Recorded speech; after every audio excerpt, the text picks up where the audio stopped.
buenas tardes a todos.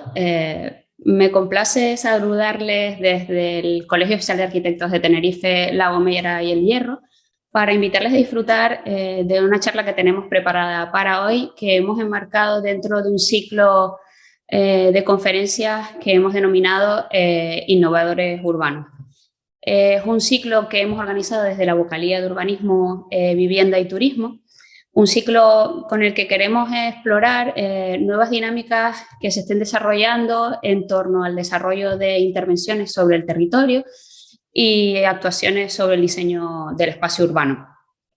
Queremos obtener nuevas miradas y actuaciones que recojan un análisis del contexto y la realidad contemporánea, con una especial sensibilidad por el lugar, con el acercamiento a través de la participación, el conocimiento del medio natural y sociocultural y también con la aplicación de nuevas tecnologías para la obtención y análisis de datos que permitan pues, adentrarnos más en cuál es nuestra realidad actual.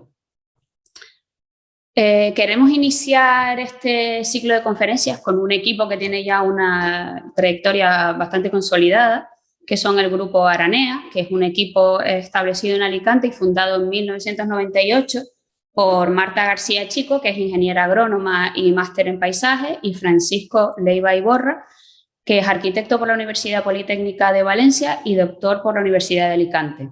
En la actualidad, además, él es profesor de la Escuela Técnica Superior de Arquitectura de Alicante. El Grupo Aranea es un equipo multidisciplinar que cuenta con arquitectos, ingenieros, artistas, biólogos y sociólogos, y es un equipo que aborda proyectos de diferente índole y escala, desde la vivienda unifamiliar y la reforma interior hasta intervenciones urbanas y en el territorio ya de gran escala.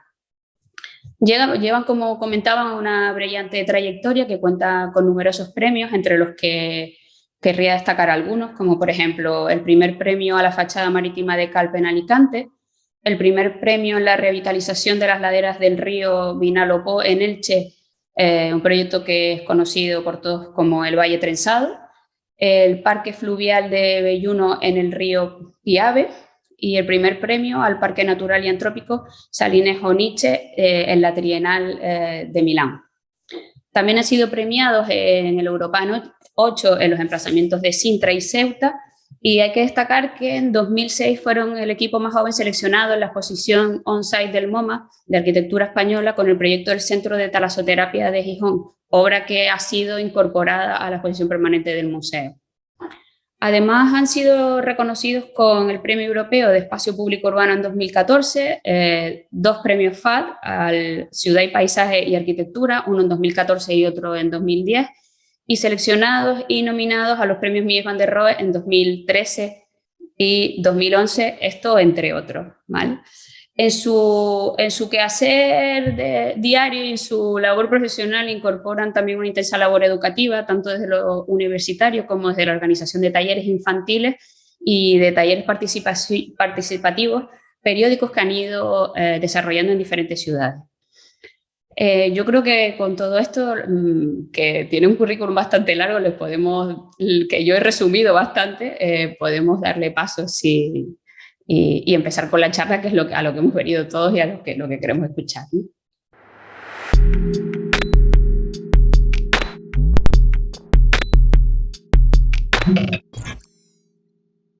Bueno, muchísimas gracias. Nos hace mucha ilusión estar otra vez, aunque sea online, con vosotros. Nos gustaría más estar presencial, pero bueno. Vamos a intentar estar a la altura y vamos a contar un poquito como dos visiones. Por un lado, yo voy a explicar el Plan Verde, que es uno de los proyectos que estamos actualmente desarrollando.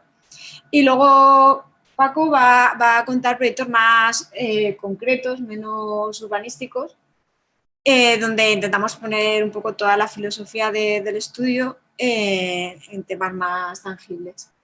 Voy a compartir la pantalla, a ver si no se estropea. Hace cosa de medio año empezamos a redactar el Plan Verde de la biodiversidad de la ciudad de Valencia, Y bueno, yo creo que lo primero que procede es un poco reflexionar el porqué, ¿no?, de este tipo de planes que están ahora mismo surgiendo en las ciudades. ¿Cuál es el motivo de que los ayuntamientos, de que los políticos vean la necesidad de desarrollar pues, nuevas políticas más acordes con el medio ambiente? ¿Sí quieres pasar tú? Vale. ¿Vale? Bueno, está claro que vivimos una crisis medioambiental ya reconocido por casi todo el mundo. Y en una de estas, bueno, en esta crisis medioambiental que vivimos, pues las ciudades se llevan una parte importante de tanto culpa como de consecuencia, ¿no?, de esta crisis. Digamos que los seres humanos, desde que llegamos empezamos a ocupar el planeta, hemos empezado ahí a hacer pues, muchos cambios en los paisajes y hemos ido simplificando los ecosistemas de manera bastante dramática, y las ciudades son como el exponente máximo, ¿no?, de esta simplificación. Y entonces ahora lo que nos encontramos son como paisajes urbanos muy controlados, muy sencillos, donde apenas viven seres vivos, donde nosotros estamos como en la cúspide, ¿no?, de la cadena trófica, y donde se han roto cualquier interacción, cualquier relación de armonía y equilibrio con el resto de los seres que en un principio deberían ocupar esos lugares naturales. Esto ha tenido pues serias consecuencias, y una de ellas es que estos paisajes que hemos creado son totalmente insostenibles. Por un lado, son paisajes que requieren constante influjo de energía no me sale la palabra, de energía no solar, o sea, de energía no renovable, perdón. Por otro lado, constantemente estamos ensuciando el agua, no generamos alimentos, nuestro aire cada vez está más contaminado. Y durante un tiempo todo esto pues, era más o menos llevadero porque nosotros nos nutríamos de otros paisajes naturales que nos proveían de esos servicios necesarios para la vida. Pero llega un momento en el que la Tierra está pues, bastante dañada en todo su ámbito, y ya no podemos seguir dependiendo de nuestros paisajes naturales que nos suministren estos bienes. Entonces llega el momento de repensar la ciudad como un lugar más de equilibrio y armonía con otros seres vivos, ¿no? Entonces, bueno, es el momento de que las políticas urbanísticas introduzcan la variable ambiental en todos sus ámbitos.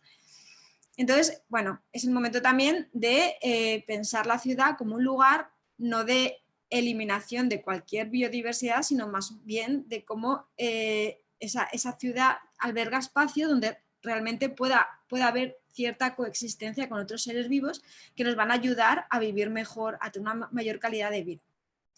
Entonces, bueno, en plan verde de biodiversidad, evidentemente, es un plan que trata de estudiar de manera pormenorizada cuáles son los resquicios dentro de la ciudad que todavía permiten cierta vida en armonía con la naturaleza, y cómo conectarlos para que esa red, esa infraestructura verde como se llama actualmente, permita generar esos servicios ecosistémicos que nos van a permitir seguir viviendo de manera con una calidad de vida como queremos vivir, ¿no?, dentro de las ciudades.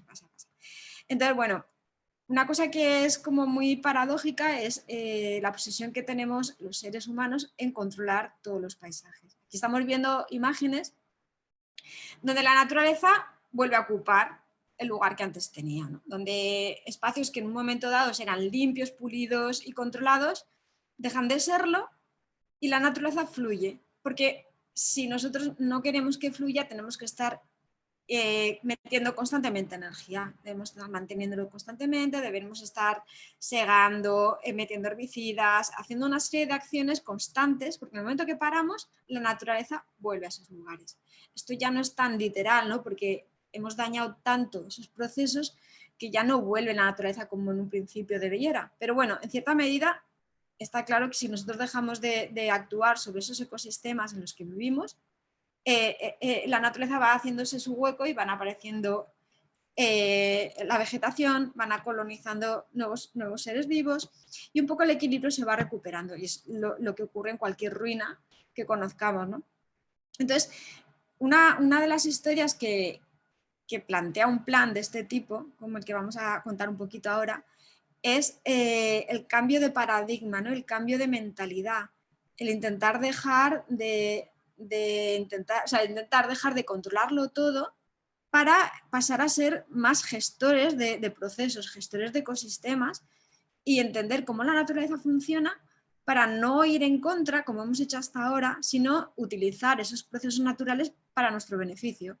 Está claro que el ciclo del agua no funciona de manera correcta en las ciudades que hemos impermeabilizado toda la superficie, que el ciclo de depuración del aire tampoco está funcionando dentro de las ciudades porque no dejamos que haya organismos que depuran el aire y constantemente estamos contaminando. La vegetación de un parque al uso de una ciudad cualquiera pues requiere un montón de mantenimiento porque nos empeñamos en tener el seto podado, el árbol perfecto, introducir especies que no son las propias, etc. Entonces, bueno, el Plan Verde trata de estudiar todos estos factores para devolver un documento que pueda servir de base para una nueva forma de pensar la naturaleza dentro de la ciudad. Entonces, el Plan Verde, que es el que estamos nosotros redactando actualmente, está en una fase que tampoco creo que podamos enseñar como algo muy sorprendente porque lo que hemos hecho hasta ahora, en estos 6 meses, 7 meses que llevamos trabajando, es analizar lo existente. Se trata ahora mismo vamos a pasar rápido esto, ¿no? De reconocer cuáles son los protagonistas de la ciudad que nos van a permitir reforzar esa infraestructura verde que nos va a ayudar a generar una ciudad más amable. Y esto es un mapa que muestra la ciudad de Valencia, donde hemos ido clasificando en tipologías distintas los diferentes espacios verdes que encontramos dentro de ella. Valencia, para el que no la conozca, es una ciudad muy privilegiada en muchos aspectos, puesto que tiene un patrimonio ambiental de gran valor. Es una ciudad que está en la costa mediterránea, que se encuentra rodeada de una huerta histórica, de un potencial, de un valor ecológico muy elevado, donde se han desarrollado unas técnicas de cultivo que han mantenido una biodiversidad que en otros tipos de agricultura han desaparecido. Aquí sí, es una agricultura que se remonta a la época árabe, incluso a la época romana, y que tiene una gestión del agua que se estudia en las universidades de todo el mundo porque es ejemplar. Igual un sistema de cultivos, de rotaciones, de alternancias que permite mantener una biodiversidad muy alta y además evita un cansancio del suelo, evita que el suelo se empobrezca. Bueno, pues esa huerta, que actualmente está un poquito más degradada de lo que debiera, ha sido protegida y rodea la ciudad de Valencia.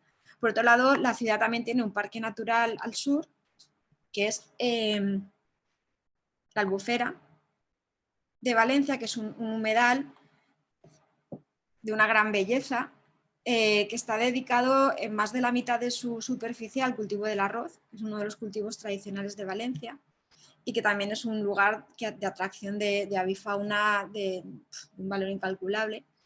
Está muy cerquita de Valencia. Por otro lado, tiene otro parque natural también dentro del municipio, un trocito pequeñito. El gran parque natural no se encuentra dentro, pero están los municipios cercanos, que es el Parque Natural del Turia. Y aquí vemos lo que os comentaba antes, ¿no? La potente huerta que rodea la ciudad. Esto es una foto antigua, ahora ya no es tan bonito, pero bueno, todavía queda parte y ahora que se ha protegido la huerta, bueno, se ha reconvertido parte de ella en una zona, una huerta un poco más urbana, más parque que dota de servicios ecosistémicos a la ciudad. Aquí vemos una imagen como muy chocante, ¿no? Donde se ve la nueva Valencia un poco del pelotazo con la arquitectura de Calatrava y la imagen de la huerta tradicional con el agricultor recogiendo las alcachofas en su bici. Y bueno, pues estos contrastes todavía pasan en Valencia y yo creo que es una de las cosas que la hace una ciudad muy especial. Que vemos las acequias que están pegaditas a la ciudad. Y bueno, gracias a Dios ahora mismo ya se ha protegido la huerta. Aquí esto es el plan actual plan de la huerta, de protección de la huerta, donde ya se plantea una especie de infraestructura verde que nosotros estamos intentando recoger y trasladar a nuestra propuesta. Y otro de los elementos con los que cuenta Valencia y que le dotan de un valor ambiental también muy potente, y no solo ambiental, sino cultural, es el río Turia. El río Turia, a ver, no, pues no he puesto las imágenes. El río Turia fue canalizado, fue convertido en un gran parque urbano después de una gran inundación que hubo en los años 50, donde murió un montón de gente, y después de eso se hizo un proyecto de transformación de ese río que cruza la ciudad en un gran parque. Como ves aquí, no sé si se ve el ratón, sí, ¿no? Se hizo un nuevo cauce que recorría al sur de la ciudad, y el antiguo cauce se convirtió en un parque urbano que ha generado una vida y una capacidad de servicios que, bueno, todo el mundo disfruta de él a lo largo de toda la ciudad. Y además es un río, o sea, ahora mismo es un gran jardín que conecta el resto de los espacios verdes de la ciudad de Valencia, y lo conecta además con el parque del Turia y con la costa. Bueno, yo sé que esto es un poco rollo porque es el análisis, pero así en un gran resumen, ¿no? Porque si no me voy a extender mucho, lo que hemos hecho nosotros es intentar, por un lado, primero, pormenorizar los diferentes espacios, a estudiarlos de manera individualizada, que hemos analizado con trabajo de campo y análisis, mucho de trabajo GIS, hasta 400 espacios verdes dentro de la ciudad, y los hemos intentado reconocer, dotar de protagonismo, es decir, a ver, ¿cuál es su funcionalidad dentro de la infraestructura verde? Y entonces lo que hemos hecho es clasificarlos según la teoría del paisaje está en valenciano, porque esto es de una presentación con el ayuntamiento, pero bueno, en núcleos, nodos y corredores. Los núcleos son los grandes espacios que dotan realmente de un valor alto a nivel ecológico, que son los que he comentado antes, los grandes espacios protegidos, que son la huerta y los parques naturales. Los nodos, que se dividen entre nodos principales y nodos secundarios, son los grandes parques de ciudad y los parques de barrio. Y los corredores son todos aquellos elementos longitudinales que nos permiten conectar los otros elementos, ¿no? Entonces, nosotros ahora mismo estamos estudiando cuál es el funcionamiento actual de esa infraestructura verde y qué necesidades tiene para reforzar su funcionalidad como proveedora de servicios ecosistémicos. Esto es un esquema de la ciudad analizada desde esa óptica, ¿no? Y una cosa que nosotros planteamos como indispensable es entender que todo lo que no es ahora mismo nodo, núcleo o corredor es un espacio potencial de formar parte en un futuro de la infraestructura verde. Nos da lo mismo que sea una zona verde, nos da lo mismo que sea un solar, nos da lo mismo que sea una cubierta. Si es necesario que esa parte se transforme en un lugar de mayor biodiversidad, habrá que proponer estrategias para ello. Entonces eso ya pasaríamos al plan director, que es lo que vamos a desarrollar a partir de ahora. Una cosa importante, no voy a explicarlo todo porque se nos hace muy largo, una cosa importante de un plan de este tipo es la participación ciudadana. Un plan no va a tener el recorrido que queremos si la gente no lo entiende como necesario, si la gente tú haces iniciativas que acaban cambiando un poco la manera de gestionar el verde o que acaban introduciendo otro tipo de verde en zonas que antes no estaban, y la gente les choca, no lo entienden. Por ejemplo, una cosa muy, muy típica ahora mismo es introducción en los alcorques de vegetación un poco selvática, ¿no? Un poco así sin control. Pues la gente dice, bueno, es que esto está abandonado, que vienen ratas, no sé qué. Bueno, pues hay que hacer una didáctica, ¿no? Una especie de una labor de comunicación, de intentar hacer entender a la gente la necesidad de cambiar el paradigma en la gestión del verde. Estos son planos de datos que no lo voy a entrar yo, ¿no? Porque es demasiado farragoso de pues, estudiar el arbolado viario, todos los espacios verdes por barrio, por distrito, para ver cuáles son las carencias. Sí, la distancia fachada del arbolado, cuáles son las calles que están mejor pensadas, las especies más frecuentes de la ciudad. Y para el tema que os comentaba antes de los servicios ecosistémicos o socioambientales, como se llaman dentro de la ciudad, se ha analizado, bueno, esto es un estudio bastante exhaustivo que a partir de la identificación de una serie de indicadores se ha creado unas ecuaciones que nos permiten sacar el valor de cada servicio ecosistémico por parque, por espacio verde. Y una vez obtenido estos servicios ecosistémicos, este esquema no se ve mucho porque es demasiado... Pero explícalo más o menos. Sí, aquí lo que se ha intentado es representar por barrio cuáles son los principales espacios verdes que dotan de servicios ecosistémicos, y cada barrita que veis aquí en este arco, o sea, este círculo, cada circulito es un poco la magnitud de su servicio ecosistémico de cada parque. Sí, pero aquí se vería un poco eso, sí, ¿no? es un poco lo mismo, pero traducido vinculado a cada parque. Es un poco locura, es un montón de información y nada, esperamos que después del rollo que os he metido podamos contaros la fase bonita, que es la siguiente, que es la de cómo esto lo convertimos en propuesta, ¿no? Que al final es lo que realmente importa, ¿no? Cómo nosotros todos estos datos somos capaces de traducirlos en una propuesta de infraestructura verde, en una propuesta de gestión para los próximos 20 años, que mejore el funcionamiento de esa infraestructura verde, que actualmente, pues bueno, no funciona mal, pero es verdad que hay muchas carencias. Y no voy a enrollarme más. El proceso de participación ciudadana, sí que luego lo comentamos, está siendo muy intenso. Se ha creado un grupo motor donde tienen protagonismo pues casi todos los agentes implicados en la ciudad, desde las asociaciones vecinales a expertos del mundo de la academia, colegios, bueno, asociaciones de comerciantes, de la falla, un poco la representación de, sobre todo, una cosa importante que es fundamental en esto es los propios técnicos que van a luego gestionar el verde deben estar muy implicados en la elaboración de este plan, porque al fin son ellos los que saben cómo se gestiona actualmente y son ellos los que tienen que involucrarse en cómo se va a gestionar en un futuro, porque ya sabéis cómo funcionan los ayuntamientos y los funcionarios, los empleados públicos, que es complicado ponerlos de tu parte, ¿no? Y que acepten cambios que vienen de fuera. Entonces, bueno, aquí estamos trabajando con ellos mano a mano y realmente el Ayuntamiento de Valencia ha de decir que tienen una actitud súper positiva, unas ganas locas de que realmente esto funcione. Y nada, la próxima vez que nos invitéis a Canarias presencialmente, os contaremos la parte propositiva, que es muy chula, que será muy chula, espero. Ahora voy a dejaros a Paco, que va a contar cosas mucho más interesantes. Ya tengo que conseguir abrir su PowerPoint.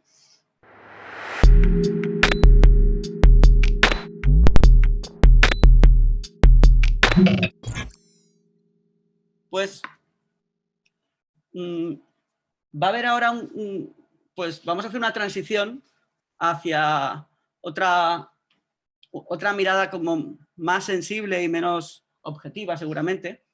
Y para empezar, traía estos dibujos que me recuerda un poco a dónde estáis. Son dibujos que se hicieron en La Gomera, son dibujos de hace unos años, de unos cuadernos muy bonitos y de un tiempo de descubrir que había palmeras que colonizaban los bancales, que para nosotros las palmeras estaban siempre en un plano, porque vivimos en un sitio donde la palmera está en el espacio público horizontal y en las montañas están los almendros o los olivos, pero no, las palmeras no están ahí arriba. Y fue muy bonito empezar a ver ese mundo de palmeras trepadoras, palmeras que se movían por todos lados y ese mundo de líneas horizontales y líneas verticales tan bonito. Y bueno, hablaba de esto para poner como la mirada, como cambiarla al mundo como de lo sensible, al mundo de la intuición, al mundo del paisaje, al mundo de cómo las cosas nos llegan y cómo las transformamos. Y cuando, bueno, una forma de hablar de esto tiene que ver con el dibujo, tiene que ver con la isla.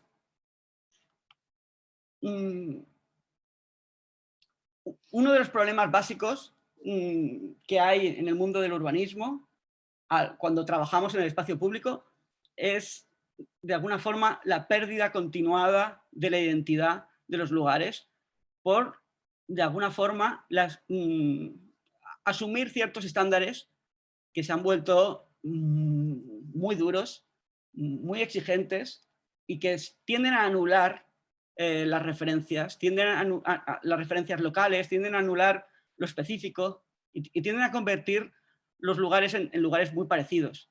Y la isla, esa idea de isla es una de esas cosas que nos interesa, que hemos hablado muchas veces, y claro, vosotros sabéis mucho de islas. Y el dibujo anterior de la gente dibujando era un curso de dibujo que hacemos en una islita que tenemos aquí enfrente de Alicante, que se llama Tabarca.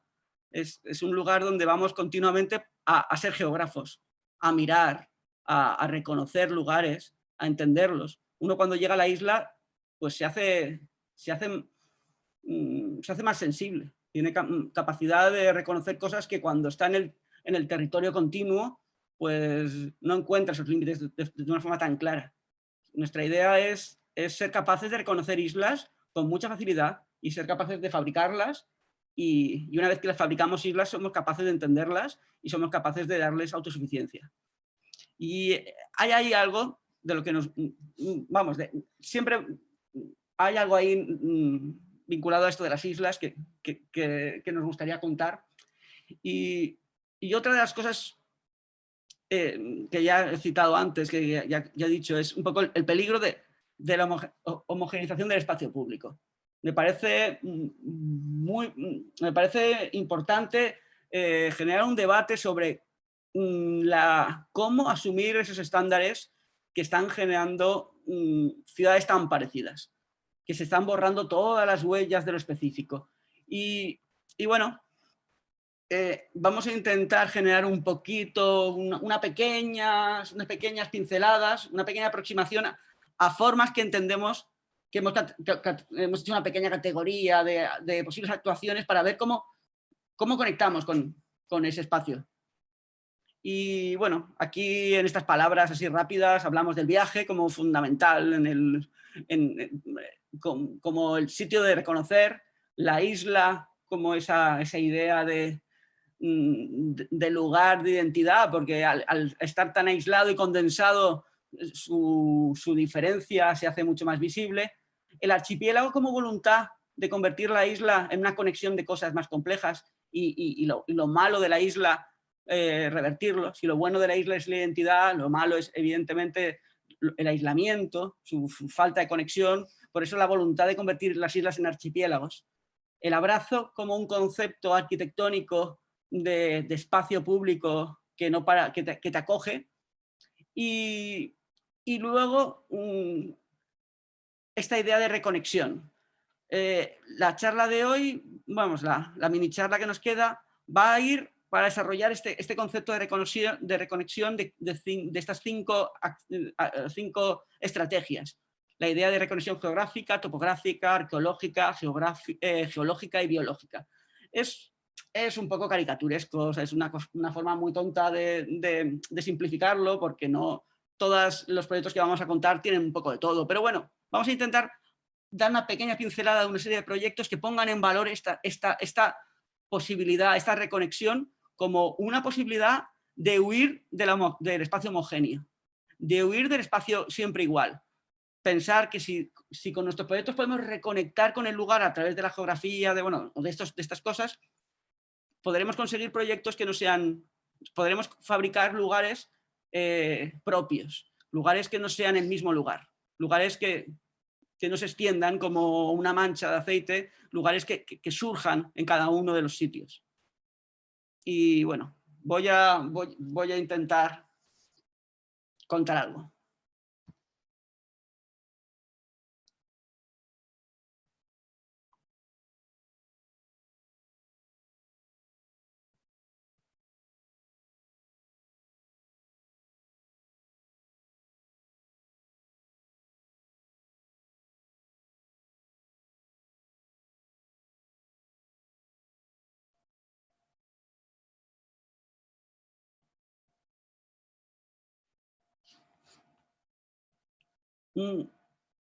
esta idea de isla y de archipiélago conectado tuvimos la suerte como de plasmarla de una forma muy directa en un concurso que ganamos en Alicante, que ahora mismo estamos desarrollando, que era el concurso para hacer un corredor litoral en la ciudad de Alicante, que se pretendía poner en valor un corredor de una forma cuantitativa, y nosotros intentamos cambiar esa visión cuantitativa para entender que lo importante no era conectar tantos kilómetros, sino conectar tantos espacios valiosos. Y la idea de conectarlos de una forma homogeneizadora podía poner en valor la cualidad de esos espacios. Entonces, la idea del archipiélago conectado, esta idea de isla, nos parecía muy apropiada para Alicante. Decir que tenemos aquí, no me acuerdo ahora mismo el número de kilómetros, conectados con una sección de paseo marítimo más o menos homogénea, podría hacer peligrar el valor de estos lugares. Mientras que entender que aquí tenemos 15 islas, que cada una de esas 15 islas tiene que tener una forma de recorrerse vinculada a su propia idiosincrasia, era empezar a entender que esto era mucho más valioso, que lo importante no eran el número de kilómetros, sino qué lugares fabricábamos. Y bueno, no voy a poder desarrollar este proyecto ahora mismo, pero bueno, quería simplemente citarlo como estrategia. Ante una idea de continuidad, nosotros fabricábamos un archipiélago de pequeñas cosas valiosas. Esto tampoco era muy difícil de plantear, porque bueno, no estábamos hablando de un sitio donde forzásemos la aparición de la isla. Aquí, en estos kilómetros de costa de Alicante, tenemos un atolón con unos acantilados brutales, una playa de arena totalmente natural, que todavía mantiene una sección de 500 metros totalmente virgen, con dunas móviles, o una otra parte que es un criptohumedal súper interesante. Luego tenemos un saladar, luego tenemos, tenemos un sitio donde todavía la agricultura se acerca a la costa, luego tenemos un palmeral, luego tenemos una zona más urbana, luego tenemos un yacimiento arqueológico, luego tenemos una montaña directamente que da al mar, luego una serie de espacios, el Cabo de la Huerta, que es uno de los lugares más atractivos de la ciudad de Alicante, que es un espacio de topografía, de rocas lavadas por el mar a escala humana. Era una pena entender que todos estos lugares, y luego no, por supuesto tenemos una playa grande allá atrás, que es la playa de San Juan y la playa de Mucha Vista, que están conectadas. Por supuesto, a lo que quería decir es que simplificar esto con un proyecto de continuidad de una sección de un paseo era perder, de alguna forma, la potencia de reconocer que estos lugares no pueden recorrerse de una forma parecida.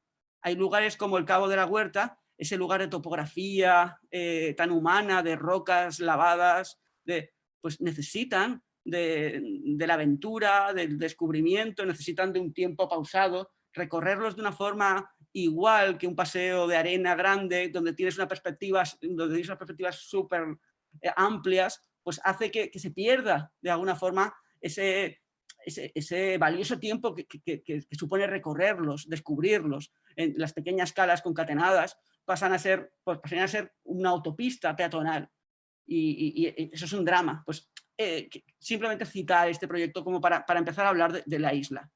Y bueno, aquí vemos algunas de las láminas del concurso, cómo construíamos la continuidad, no como kilómetros de paseo, sino continuidad de vivencias, y la necesidad de separar y de entender las diferentes... Bueno, y luego, bueno, este dibujo, que eran como una serie de dibujos a mano de filtrarse, hicimos un dibujo de cada una de estas islas con los protagonistas. Bueno, era bastante chulo, no da tiempo a verlo. Perdonad, que vamos un poquito así a saco. Bueno, islas o nubes más directas y espacios continuos. Vamos a empezar el primer bloquecito, que es la reconexión topográfica. Voy a ir bastante rápido porque si no se nos va a ir el tiempo. La idea de que la topografía es un argumento fundamental para reconectar lugares, yo creo que es bastante, casi la más evidente. Convertir la topografía en aliado para que los proyectos sean específicos, bueno, parece obvio, pero bueno, estamos aquí para contarlo.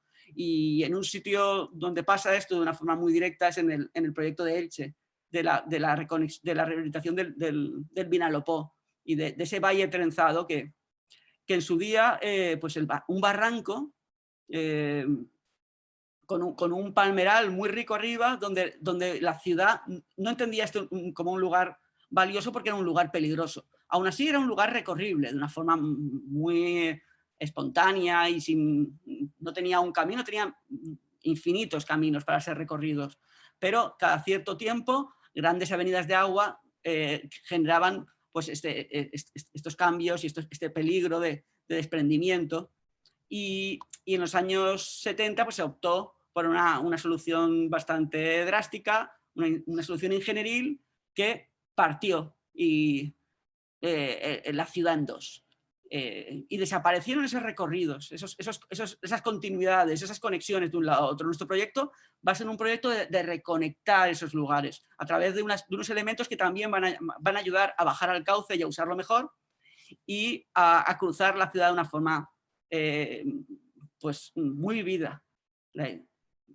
Bueno, voy a ir muy rápido, pero bueno, aquí veis un poco el ámbito de la ciudad de Elche. A un lado, donde se ve la trama más densa, es la trama de ensanche, y a la derecha, la zona que se ve más vaciada es donde está el palmeral. Y en medio, toda esta serie de pelos que van como trenzando los dos lados, es el proyecto del parque del Vinalopó. Y bueno, muy rápido entender que es un proyecto de dibujos, de líneas que conectan, de líneas que sostienen y controlan la tierra, líneas que permiten hacer espacios accesibles, líneas que permiten cruzar. Y bueno, eso claramente tenía que ver con una tradición que se da allí. Y bueno, este tipo de proyectos, que son sistemas, son muy fáciles de trasladar a la ciudadanía a la hora de convertirlos en sistemas participativos. La idea de esas líneas que conectasen eran muy fáciles de hacer entendibles a la gente y convertirlas en deseos. Si esas líneas de cruzar podían ser voluntades diarias de la gente, y durante un mes estuvimos tanteando a los vecinos cuál son los primeros. Se les preguntaba cuáles eran los recorridos diarios que hacían, porque casi todo el mundo cruzaba la ciudad de un lado a otro al día, y les preguntábamos por dónde lo hacía y luego le preguntábamos por dónde querría hacerlo. Y de alguna forma en esos dibujos, en esos deseos de cruce, empezó a tejerse ya el Valle Trenzado. Y de ahí pues, ese trenzado colectivo pues, fue pillando ya sección de hormigón. Y finalmente el proyecto, por lo menos hasta la fecha, se ha construido solo la primera fase de 3. Y bueno, alguna imagen de ese proyecto podéis ver aquí.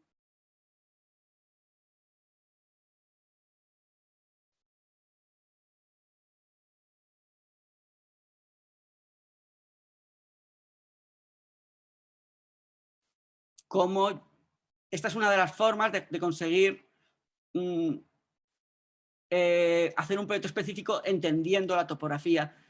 Ahora mismo el ayuntamiento aspira a intentar revitalizar ese cauce y nos parece alucinante. Es un paso que siempre quisimos dar, pero que es bastante complicado a nivel de gestión porque no es competencia del ayuntamiento. Pero bueno, nos parece bonito y estamos muy por la labor de aspirar a proyectos utópicos y generar como aspiraciones potentes. Y esto poníamos esta imagen porque lo contamos hace poco en Valencia, donde recuperar la Marina de Valencia también como un espacio público nos parecía muy bonito. Y bueno, un proyecto que estamos haciendo ahora mismo, que también está en esa línea de reconectar, lo voy a poner muy rápido, es porque es un proyecto que le hemos dedicado muchísimo tiempo, mucha energía y sufrimiento, es reconectar las laderas el Cerro de Puy Pinos en Alcañiz. Unas laderas que se vinieron abajo y sepultaron medio barrio. Tuvieron que hacerse unas obras de emergencia que desnudaron la roca, eliminaron todo elemento que pudiese seguir cayendo hasta llegar a estratos resistentes y dejaron esto en este estado. Un proyecto vertical tremendamente inhóspito, donde caminos que cruzaban por ese lugar han desaparecido, no quedan ni rastro de espacio público. Y joder, para nosotros era un reto chulísimo. Bueno, evidentemente este proyecto podía entenderse como un proyecto paisajístico sin más, de intentar plantear verde para que ese cerro no tuviese un impacto tan negativo, pero nosotros planteamos algo más, es decir, podemos intentar introducir usos y recorridos a la vez que introducimos ese verde, y tenemos por un lado un cerro mucho más verde, pero también un cerro mucho más vivido, que recuperan y amplía los recorridos que se daban históricamente ahí. Pues esa es un poco otra forma de reconexión topográfica que hemos planteado aquí, fabricando lugares que van como horadando la montaña. Esto es muy cercano a lugares que conocemos. Este es parte del Cabo de las Huertas, eso que os contaba de esa topografía de escala humana que está en la ciudad de Alicante, donde la roca ha ido moldeándose poco a poco por el mar y ha fabricado lugares de escala tan humana y tan bonitos como eso, donde podéis ver aquí esta gente sentada dibujando ahí arriba. Y pues bueno, espacios muy simplificados de cómo empezaba a ser ese lugar, y aquí veis un poco el ámbito de la intervención, una serie de líneas van dibujando ese cerro y lo van cosiendo y haciendo que sea circulable a la vez que lo mantienen.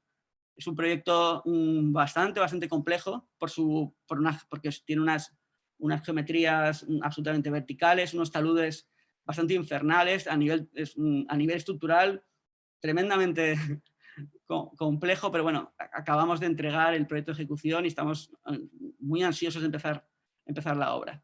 Aquí podéis ver un poco algunas imágenes ya así de elementos atirantados, de las losas que contienen la tierra, y alguna sección para que podáis ver cómo va a cambiar este lugar.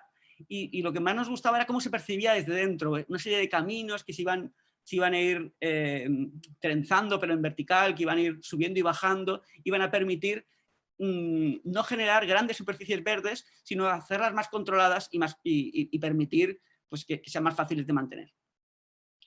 Bueno. En esa línea, bueno, pues saltando al apartado de la geografía, vamos a hablar muy rápidamente de un proyecto que es un concurso que hicimos para Corea, en una pequeña ciudad del sur, que se llama Suncheon,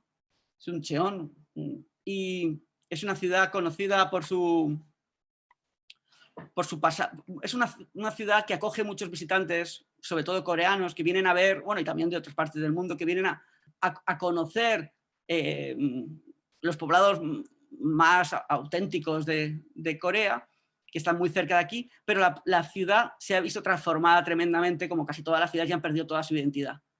Estas imágenes no son de Suncheon, pero son ciudades parecidas y muestran esa idea tan coreana de ciudad protegida al norte por las montañas, ciudad vallada, ciudad con el río siempre abajo. Todo eso tiene mucho que ver con el Feng Shui. Ciudad con 4 puertas, eso, montañas norte, río abajo, 4 puertas y ciudad protegida con palacios y incluso con montañas interiores. Esa es la idea de una ciudad coreana tradicional. Claro, esto poco tiene que ver ya con esto. El río seguramente ya no es este el río original, el río está por aquí ya perdido, las montañas son de las pocas cosas que todavía aparecen en estas imágenes, pero la ciudad totalmente se ha desvirtuado. Entonces, vamos a hablar de reconexiones geográficas que pretenden fabricar reconstrucciones en el espectador, en el usuario de lo público, del espacio público, que le permitan como reconstruir o revivir conexiones pasadas. Este es un ejercicio bastante mental. La propuesta nos pedían hacer un museo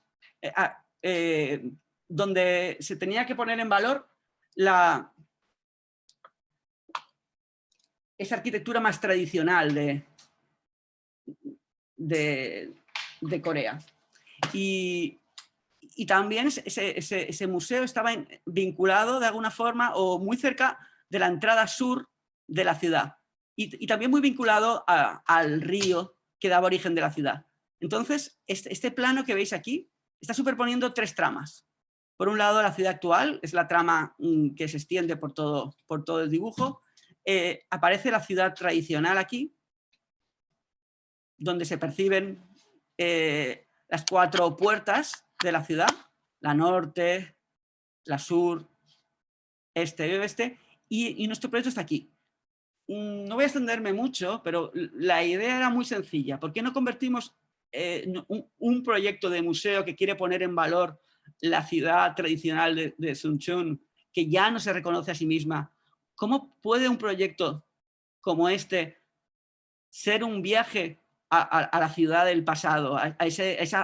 ¿Cómo entrar a este proyecto puede volver a conectarte con los valores que hicieron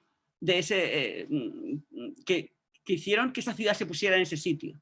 Pues de una forma muy directa, como si estuviésemos hablando de un ¿cómo se llama? ¿Cómo llamamos al portero ahí?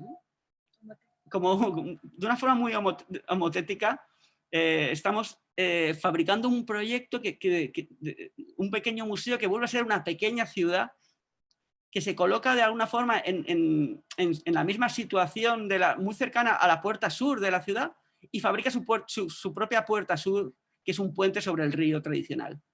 Lo vamos a ver un poco aquí más claro.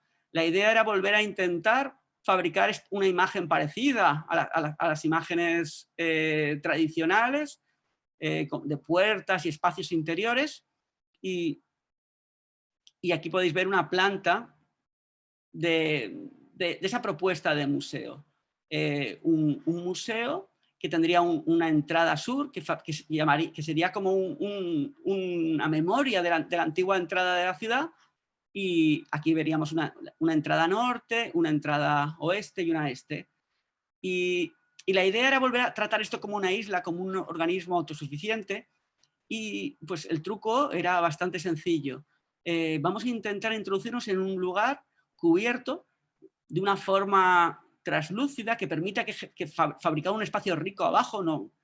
Y vamos a fabricar una topografía que nos permita subir en un momento dado, y mediante este espacio tensado vamos a eliminar todos los referentes de la ciudad, de esa ciudad nueva que ha borrado las huellas identitarias del lugar, para volver a recuperar esa conexión con las montañas y de alguna forma, habiendo entrado por el río, habiendo entrado por la puerta sur reconstruida, volver a tener esa idea de ciudad protegida de los vientos fríos del norte. Y bueno, este es un poco un pequeño relato que cuenta cómo un proyecto puede generar una transformación, una reconexión geográfica, y bueno, y aquí lo podéis un poco como entender, ¿no? Y ese tipo de actuaciones las hemos hecho en espacios de diferente orden y de carácter más privado o público. Y creo que es importante como tener esa actitud. En Rafal, por ejemplo, tuvimos que intentar fabricar un instituto en un contexto urbano realmente duro, y nos tocó fabricar un edificio coraza, un edificio protector, un edificio que fabricase un contexto distinto. un conjunto de patios entrelazados que permitiesen generar un universo que te aislase del mundo especulativo que se estaba generando a pocos metros. Y ese es un poco, todavía son imágenes de principio del proyecto, donde los árboles todavía no habían crecido mucho, pero bueno, y el guiño aquí, además de fabricar este espacio protegido, aparentemente autorreferenciado, el guiño del espacio rosa, que era como la forma de bajar al recreo, también permitía subir a este palco, que a partir de él, ese horizonte rosa nos llevaba a mirar por encima de las casas y volver a recuperar el horizonte de huertas que en su día fueron, que eran este lugar. Cuando empezamos a construir este proyecto, cuando lo conocimos por primera vez, esto era una serie de huertos de limoneros preciosos. Volvemos al Cabo de las Huertas, que es un lugar que nos apasiona, y lo mismo que pasa en Rafal, lo podemos intentar también en algo tan pequeño como una casa. Como una casa puesta en un sitio especial vuelve a cambiar la forma de mirar un contexto, saca miradas intencionadas a diferentes lugares, se convierte en un periscopio, en una serie de patios dirigidos y que permiten que un lugar interprete y conecte espacios. Como una casa es un principio de espacio público. Muy rápidamente, ya voy a citar estos ya proyectos muy por encima. La reconexión arqueológica, este es muy evidente, es un proyecto precioso que desarrollamos en colaboración con otros dos estudios, el fabricante de esferas y CELRAS, y es un proyecto de sorpresas. Hacíamos una plaza bastante convencional en el centro histórico de Onda, donde estábamos desarrollando también todo el plan especial de protección del centro histórico, y nos encontramos, una vez empezada la obra, con un proyecto bien distinto, con esto. Una cisterna de origen árabe donde se había construido dentro un edificio cristiano. Fue realmente una sorpresa preciosa y una oportunidad de generar un proyecto muy atractivo. Bueno, no voy a contar ahora los pormenores del proyecto, fueron muy largos y hay que reconocer que los vecinos tuvieron una paciencia infinita y fabricamos un lugar que es un proyecto muy sencillo de reconocer, de poner en valor una ruina y de fabricar un espacio público con diferentes estrategias que lo sobrevuelan, que bajan a él o que lo conectan en el tiempo. Y bueno, una serie de imágenes para que veáis cómo ha quedado este sitio. Y de alguna forma lo que más nos gusta es la atmósfera interior de este espacio inundado de alguna forma por las sombras del sol.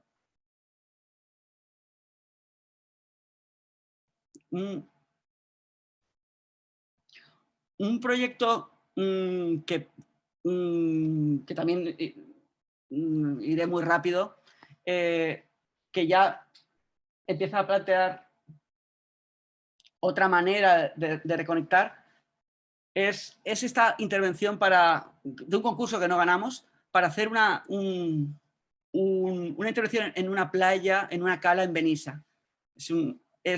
El proyecto podía entenderse desde este punto de vista como una reconexión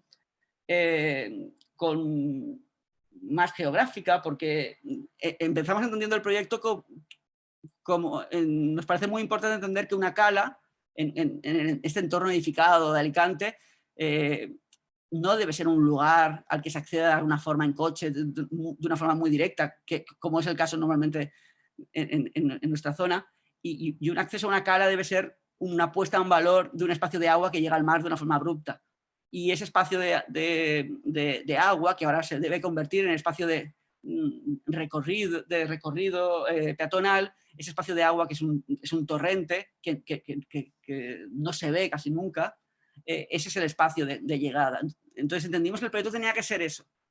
Tenía que ser un espacio, reconvertir un torrente en acceso y reconvertir ese torrente en espacio de de playa y cómo ese torrente iba sorteando pues un montón de espacios privados, ¿no? Y cómo poder ir tocándolos y poder ir reconquistándolos. Pero cuando llegamos a la playa, esa experiencia no estaba mal, ese era el principio del proyecto, pero aquí pasó algo más serio. Nos faltaban argumentos para tratar este proyecto y los argumentos estaban en la geología. Encontramos una serie de formaciones geológicas súper interesantes, de una combinación de dos piedras, una que se disuelve rápidamente, la otra que tarda más en disolverse, generan una serie de cortes perfectos, una serie de líneas aparentemente muy humanas. Esta va a ser la línea de la reconexión geológica y vamos a intentar plantear un proyecto que reconquiste un lugar que ha sido totalmente antropizado, basándonos en la geología del lugar para con el tiempo conseguir que este lugar, que la erosión del mar lo vuelva a reconectar, lo vuelva a convertir todo en un espacio pseudonatural. Bueno, no voy a poder extenderme, pero bueno, aquí podéis ver como la imagen más dramática y acaban de llegar mis hijos y iros a otro sitio, por favor. ¿Está la cámara? ¿Sí? Pero no se ve. Ya, pero a mí me molesta. Sí. Puedes pasar. Saluda, venid. Si no se ve. Yo creo que sí. Venid. No, no se ve, ¿no? Sí que se ve, sí que se ve. ¿Se ve? Sí, vete. Bueno, Leo. Va, termina. Sí. Esta imagen nos parecía... Es la imagen del descubrimiento geológico debajo del parking. En esta imagen, ¿veis estas pequeñas líneas?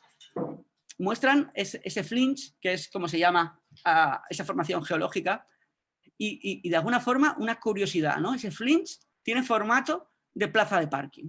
Como de repente se habían puesto unas plazas de parking allí a una escala muy cercana del flinch.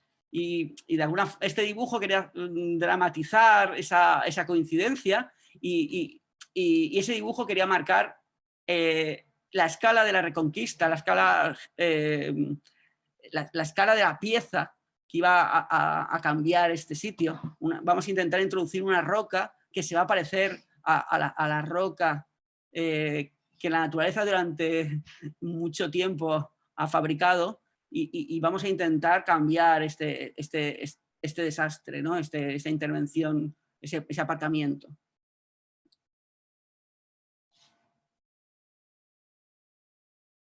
Esto nos recordaba a otros proyectos que le teníamos mucho cariño, como el proyecto de Gijón, del Centro de Terrasoterapia de Gijón, donde trabajábamos con estas geometrías quebradas de agua. Y aquí veis un poco una imagen de este sitio, que es el sitio a reconquistar, y podéis ver un poco en el suelo esas líneas de esos fringe. Nuestra propuesta era empezar a desmaterializar esto con esa geometría, empezar a entender cuáles eran las líneas geológicas, cómo se había formado todo esto y empezar a trabajar en esa disgregación. Bueno, esto es un poco complicado porque también a todo esto hay que decir que no podíamos salir de unos límites vinculados con los dominios público marítimo terrestre, con una serie de temas ya vinculados a costa, porque otra solución que nos hubiese gustado mucho más es eliminar absolutamente todo e ir al estado original, pero no era posible. Teníamos una playa que se había montado aquí gracias a este espigón, no podíamos eliminarla porque tenía cierto valor el espacio de arena. Bueno, algunas imágenes rápidas de esto, donde podéis ver cómo esa geología se ha trasladado a esta reconquista de espacio público y no se ha hecho de una forma homogénea. No ha venido el espacio público de la ciudad aquí a esta cala de Benissa a transformarlo, sino que ha sido mediante el diálogo con la geología, mediante el entendimiento de cómo se han ido formando esas particiones, esas rocas cortadas tan aparentemente tan humanas, tan rectangulares, de ahí va a salir el proyecto.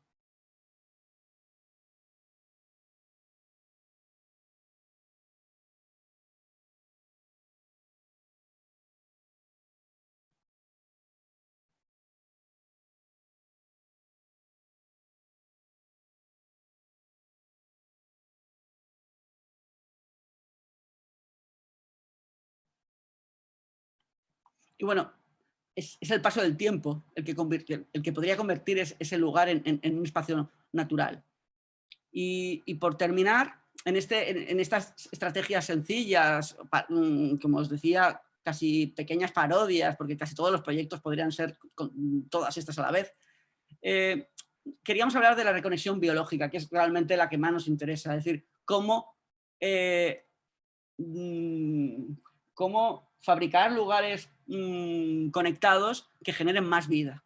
Evidentemente esta estrategia está en todo, ese es el interés fundamental de nuestros proyectos, pero si hay un proyecto donde esto se ve de una forma más bonita o donde la historia que hemos contado yo creo que es más atractiva, es el proyecto de Salines con Nietzsche, el proyecto de la salina de Reggio Calabria. Es una historia bastante bonita, de un espacio natural, de un altísimo valor que en los 70 se deterioró muchísimo por la introducción de una industria muy intrusiva y muy poco sensible. La idea de este proyecto era entender, reconectar este lugar con los flujos del agua para que la propia naturaleza fuera dando o llenando de vida este sitio y entendiendo los accidentes humanos como posibilidades de más vida. No borrar las huellas humanas de este atentado, sino poner los ingredientes o buscar los mecanismos para que este conjunto de artefactos, este conjunto de espacios industriales pudiese convertirse en un nuevo espacio natural. Aquí veis imágenes de este lugar. Estamos en el estrecho de... Tenemos enfrente... Estamos en el estrecho de Messina, enfrente está el Etna, es en la punta de Sicilia enfrente, quiero decir, con el Etna súper visible. Y en este sitio tan bonito había un espacio con unas salinas que solo quedan estas. Nuestra propuesta es recuperar espacio de salinas que se desecaron para meter la industria que apenas funcionó. Y bueno, esta es un poco parte como de la idea romántica del proyecto, con ese Pedro Páramo siempre cercano. Y también con un proyecto que manejaba diferentes escalas, una escala de lo industrial, del espacio industrial recuperado y también un pequeño pueblo, montaña arriba, que también había sido abandonado. Realmente es un proyecto bastante complejo y bonito. Pero bueno, simplificándolo, lo que tratábamos de hacer era, si ahora mismo solo quedan estas salinas, las que están al extremo a la izquierda, era volver a inundar todo el espacio industrial, reconectando todos los torrentes que existen, que ahora mismo canalizan el agua directamente al mar, y hacer que todo ese agua, toda esa energía vital que ahora mismo se precipita en el mar sin dejar ningún rastro en este sitio, pues que no sea así y que al inundarse ese espacio se llene de vida. No estamos en un entorno urbano, estamos en un parque natural antrópico, un espacio donde yo creo y donde proponíamos en el concurso que debíamos proteger a este lugar del hombre. Era un lugar donde el hombre no llegase con todos sus estándares, bueno, para nada. Las imágenes que proponíamos eran entrar ahí en barca, entrar a un espacio inundado donde estas piezas, estas huellas humanas se convirtiesen en nuevas naturalezas. Y ese es un argumento realmente bonito. Imaginar que lo que estamos fabricando son naturalezas que en algún momento alguien no va a saber reconocer. esa idea de que lo natural y lo humano está tan disociado, pues este tipo de proyectos intentan como explorar tiempos futuros donde las cosas sean más complejas.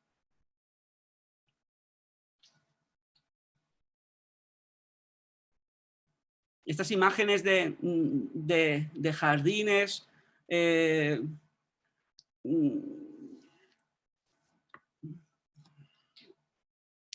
y bueno, el proyecto, la imagen que yo creo que definía mejor el proyecto era un catálogo que hicimos de especies. Un catálogo de especies, las especies de Saline-Joniche. Eran nuevas especies vegetales de porte monumental, que algunas tenían casi, bueno, alguna tenía 100 y pico metros. Algunos planteaban árboles de 30 metros de alto.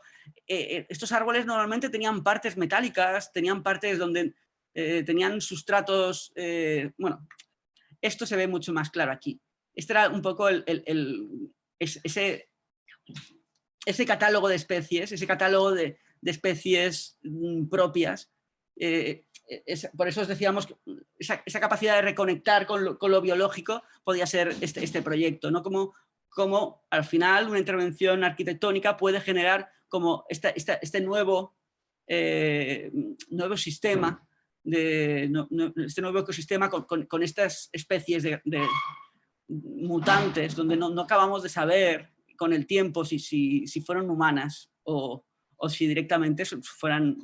Bueno, yo creo que ya voy a cortar, porque ya se ha alargado mucho y bueno, ha sido una horita larga. Y bueno, unas imágenes de esto y hacíamos como el guiño un poco de esas escaleras gigantes, siempre con los pájaros como protagonistas. Y nada, ya simplemente despedirnos. Gracias por todo. Y esperamos veros pronto, pero ya en territorio físico.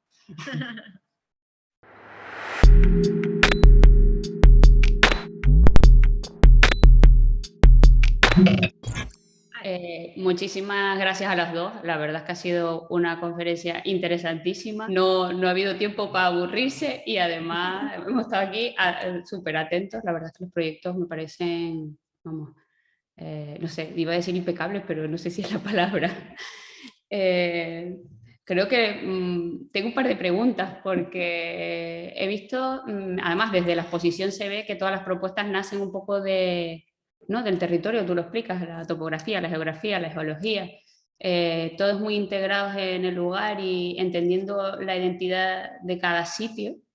Y luego con un análisis previo, pero que luego la propuesta es como muy respetuosa y muy sutil, por lo menos a mí me lo parece, y sobre todo en el Valle Trenzado me parece súper acertado, ¿no? Súper sutil, esa superposición de esas, bueno, líneas mayas, no sé, que encima, por lo que ustedes cuentan, ha estado consensuado con los recorridos que hacen los vecinos de un lado al otro de la ciudad, ¿no?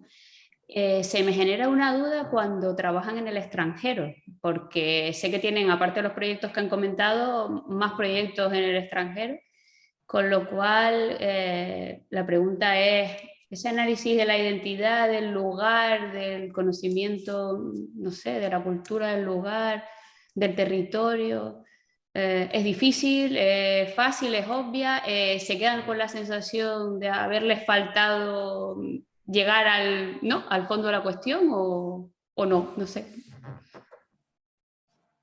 Yo empezaba la exposición diciendo que el viaje nos parecía siempre importante. Yo creo que viajar a un lugar te hace tener una sensibilidad muy especial para captar cosas.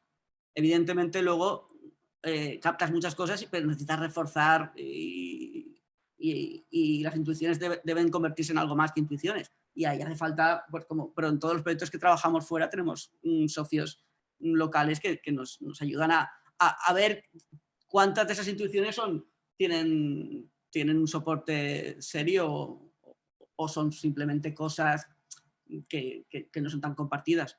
Pero yo creo que en el mundo del paisaje ser extranjero no es malo. sea, ser el que llega te hace ver cosas que muchas veces no ves. Aquí hemos empezado contando el proyecto de Alicante, que es un proyecto muy, muy cercano, que conocíamos muchísimo.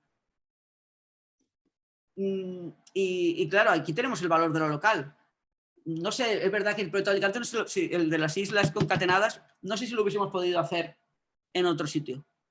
Pero ese es un proyecto de gran escala y que teníamos 16 islas. Ese valor de poder identificar espacios que a simple vista mucha gente no sabe cómo dotar de identidad, ese proyecto, por ejemplo, no lo hubiésemos podido hacer en otro sitio. Pero normalmente los proyectos que hacemos son como una de esas islas. Los proyectos normalmente no tienen esa escala de 16 islas. Entonces, una de esas islas sí que la ves fácil. Bueno, fácil no lo sé, pero que es mucho más fácil de aceptar, de llegar a controlarla. No sentimos que... No sienten que se queden cortos, ni que... Y han podido ver el resultado, si al final responde a... No. Por desgracia, los proyectos que tenemos, uno es el último que hemos contado que no se está haciendo, y estamos haciendo uno en el Piave, en Belluno, que eso es en los Dolomitas, y ese proyecto empieza ahora. Estamos con unas ganas locas de ir a ver cuando empiece, pero no tan. Y luego estamos haciendo algo en Corea, pero por desgracia con lo del COVID se ha complicado. El proyecto lo están desarrollando de una forma más autónoma y no sabemos muy bien si se va a parecer muchísimo al proyecto original. Y es bastante complicado ahora mismo, no sé, es bastante desalentador trabajar fuera en este momento donde todo se hace tan complicado, donde se ha hecho tan complicado. Ahora vuelve a normalizarse, pero el daño de estos últimos años, de estos, ha sido muy fuerte para los estudios que estábamos empezando a hacer cosas fuera. Ya. Y supongo que va a costar además volver a una normalidad. Nos está costando a nosotros, como hablamos antes de empezar, con el tema de la presencialidad en las conferencias, con lo cual se traslada a todo, ¿no?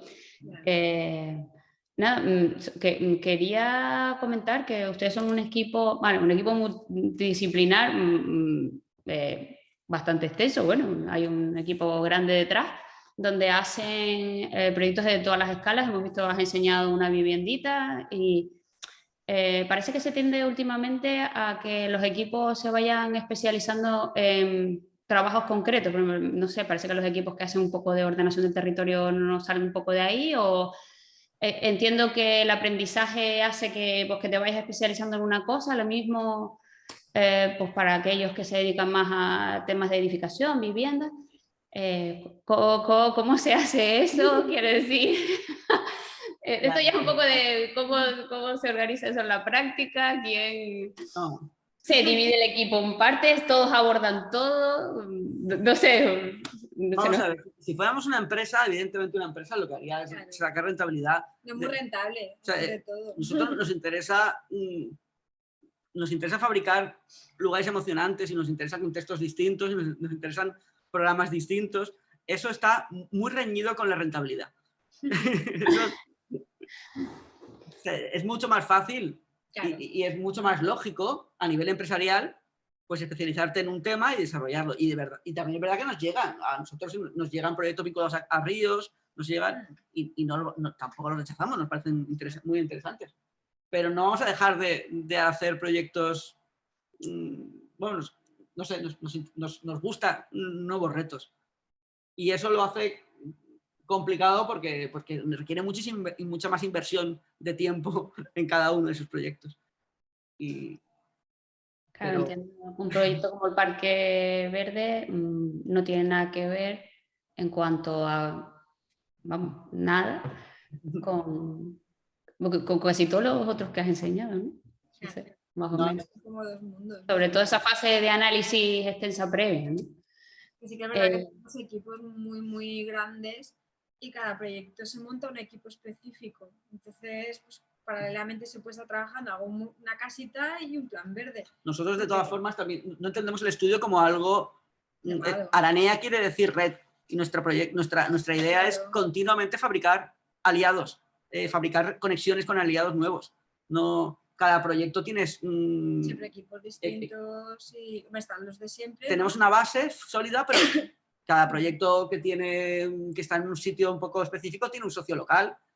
Cada proyecto, bueno, vamos buscando siempre armando equipos, sí. Porque sí que necesitamos que desde el sitio nos digan cosas muy concretas y además es que tampoco entendemos esto como un tema empresarial de una forma al uso, porque si fuera así, sí que tendríamos que ir a rentabilizar los proyectos y a seriarlos más y a especializarte, porque al final es mucho más fácil. Pero no sé, nos cuesta eso. Y nos cuesta, y sobre todo nos atrae más lo otro. O sea, cualquier oportunidad de hacer algo distinto nos atrae demasiado. Y no es que nos cueste, yo creo que... Y entonces, ante el reto ese y emocionante que pase por delante de ti otra historia, pues eso nos mueve para mal, porque luego cuadrar números pues cuesta mucho más. Supongo que el tener un equipo multidisciplinar de las características que ustedes tienen, que es bastante amplio, enriquece mucho los proyectos, ¿no? Se ve en el resultado, ¿no? Bueno, como hablamos antes, pues, fuera de cámara, estamos muy interesados en que puedan volver aquí a contarnos el resultado del Plan Verde, sobre todo. ¿No? Nos gustaría ver el resultado.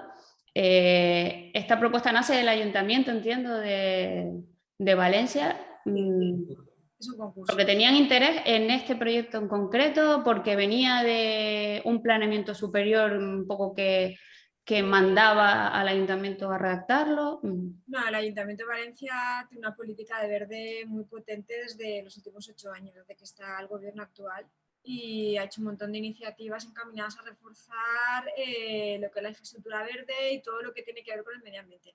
Hay un equipo ahí muy implicado en eso. Y Valencia tiene un precedente del año 94 de un plan verde que no llegó a ejecutarse, no llegó a ponerse en marcha, se redactó y se quedó en un cajón.